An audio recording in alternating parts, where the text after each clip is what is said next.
सांस्कृतिक राजधानी देखील आहे आणि शिक्षणाचं माहेरघर आहे. आपलं टेक्नॉलॉजीचं हब आहे, आपलं मॅन्युफॅक्चरिंगचं हब आहे.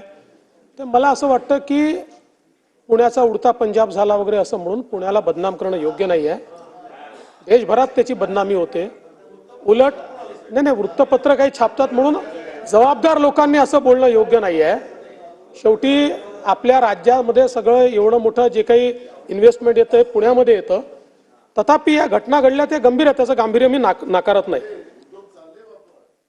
कोणी जात नाही, काळजी करू नका. ते तुमच्या काळात गेले ना, आमच्या काळात जाऊ नाही शकत. सोडून द्या. नाना भाऊ, हे जे रोज नरेटिव्ह तयार करण्याची सवय झाली आहे ना, यातनं खोटं बोलायची सवय लागेल. बरं, माझ्या मित्राला खोटं बोलायची सवय लावून घेऊ नका. रोज आपलं खोटं बोलून रेटून बोलाय योग्य नाही आहे.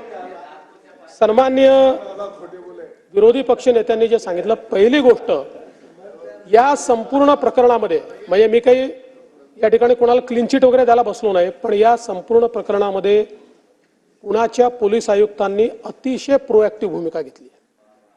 अतिशय प्रोएक्टिव्ह.